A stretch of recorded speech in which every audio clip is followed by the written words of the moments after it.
Hey, what's up, y'all? It's me, Nate Almighty, and I'm back with another Raising Kanan Season 4 Theory and Prediction video. The topic of today's video is we're going to talk about every known and unknown fake death in the Power Universe and each potential fake death in Raising Kanan that we may see come to fruition by the end of the series. The reason why I'm making this video is because I want to stress my point that there are too many fake death scenarios, but also I want to speak on what could be the very best or most interesting fake death scenario, including a scenario that we assume is a fake death scenario, but it might not be a fake death scenario. This video is going to be another banger. Without further ado, let's get to it. Oh yeah, don't forget to like, share, comment, subscribe. Now without further ado, like I said, let's get to it. All right, now y'all, let's break it down like this. Throughout the entire Power Universe, we really only know two characters who have actually successfully faked their deaths. The very first time we seen this happen was with Kanan start in Season 3 of OG Power, where we seen him and Ghost have a huge and vicious and brutal fight. This fight ended with Ghost leaving Kanan behind inside a burning building. A classic end to that season, might I add. Now, we came to find out Kanan survived with the help of his cousin Jukebox. Ghost will learn later on that Kanan not only survived, but managed to gain influence on his son Tariq by reinventing himself as Slim. And by the time Ghost found out that Tariq was under the influence of Kanan as Slim, by the time he found out that Kanan was still alive, it was already too late for Tariq, as Tariq was already far gone. Now this reveal will always be the most impactful fake death of a character within the Power Universe until I address that other guy later on in this video. But the other known and confirmed fake death is, of course, Tommy Egan. Tariq came up with an idea to help Tommy fake his own death in order to save Tasha from being hunted by him, and to give Tommy the chance to leave New York City and start a life elsewhere, which leads us to both Force and everything, right? Now, in my opinion, everything about it, and I'm speaking on Tommy's fake death, how it was orchestrated, how the idea came about, all of it, right, was completely ass. It sucked, okay? It was a 2-pack of ass, okay? The entire car crash disappearance scene reminded me of every bad Fast and Furious scene we have ever seen, okay? Like the whole Fast 10, okay?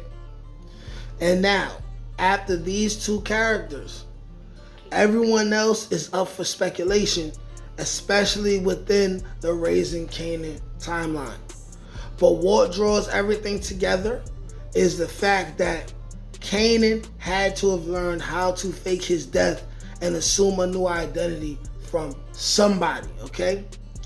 And technically, we can't count Jukebox as someone who faked their own death symbolically, even though she didn't really do it. But what she did was she did assume a new identity. So there is this common trend of people assuming new identities, and we have seen it with multiple characters already, right? But when it comes to who influenced Kanan to really let people think he died and assume a new identity, the question is who? But before that, we have to talk about Ghost, of course, who has not been confirmed to have faked his death. But thanks to the internet and people like myself, there are many plausible arguments that suggest not only why he did it, but that he had every resource available at his disposal to do so, and that he was inspired to do it by Kanan and whoever inspired Kanan. Because we're going to figure out who that person is by the end of the series. And now let's talk about the people within the Raising Kanan timeline who just may fake their own death and their reasons for doing so, thus giving Kanan the inspiration to do so later on in the OG Power timeline. First, we have Rock. Not only is it possible that Rock will end up being a top informant, there's also a chance she could fake her death in order to make sure her enemies think she snitched on them and died, keeping them from coming after her while she is in with Set and back with Symphony, maybe? Right? Next, we have Marvin. I have Marvin faking his death and becoming Uncle Gabe. No, I don't have Marvin. Let me stop it. That's not my theory, right? I don't have Marvin faking his death and becoming Uncle Gabe based off of what people have been saying on the internet, okay?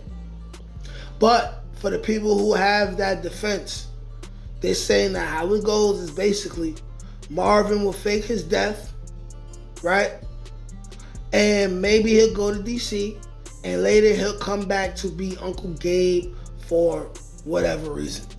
The reason why I don't think that's possible is because if you avoided the police, right, and you avoided the mafia killing you, and you escaped to another state, why would you come back and be a part of Ghost's youth, where Ghost knows you, and you cool with Ghost's father? That seems kind of soon, based off of everything that we got going on right now. And to me, that's the number one reason why Uncle Gabe is Uncle Gabe. He'll be a brand new character in the Power Origins timeline, right?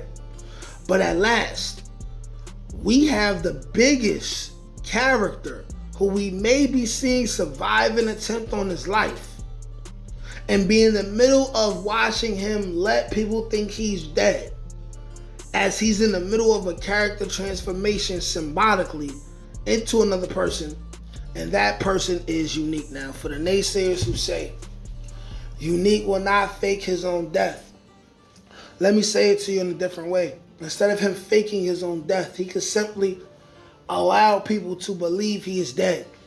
We must understand that there are only so many people who know that he's still alive, okay?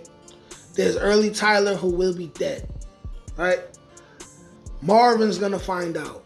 Marvin's gonna die or run off or go to jail, okay? And Marvin's no rat. Then you got Rock, who potentially will become a rat, right? She'll likely try to tell the police, yo, Unique is still alive. They're not gonna be able to connect Unique to nothing. They're gonna say, yeah, bitch, whatever, okay? Unique will not be able to bring him under. And then you have other people like Phil Russo, maybe. We don't even know as of yet if Phil Russo will know Unique by a brand new name. We don't know if Unique will introduce himself to Phil Russo as Unique. He may introduce himself as Breeze for all we know, right? Or just a different name for the time being. Less than 10 people know Unique is still alive. So if he never goes to Pernessa and says, babe, I'm still alive, never tells Jerome, everyone who knows he's still alive will be wiped off of the chessboard. So if he decides to just allow his name as Unique to die in the street and assume this new name, right, which assumingly will be Breeze, how does that not make sense? I've been explaining this to everyone on the internet who disagrees with what I'm saying. I've been explaining it over and over and over again. It makes the most sense in the world to me. But I guess it don't make sense to everyone else. But you gotta think about it. It would be advantageous for him to just allow the police to think he's dead, so he don't get wrapped up in nothing going on with rocking him right now. Marvin's not a snitch, nor would they believe Marvin even if he tried to snitch, okay? Stefano will have no proof of the fact that Unique is alive, except for the fact that when it gets brought up and he has issues over the death of Sal Baselli, he's gonna be asking, why the hell is this coming up? Now, is he gonna think that Unique, who's presumed dead, did that? Or is he gonna think that Rock is setting him up with Phil Russo? What is he really gonna think? This is my question. And then you guys have to tell me how it doesn't make sense for him to assume a new identity just so he could just be done with everything that's attached to Unique, all the losses and everything. But y'all let me know what y'all think. Like, share, comment, subscribe. Peace. Can't teach that shit, nigga. Come on. That's God-given. That's touch my ink. That's on the dome, nigga.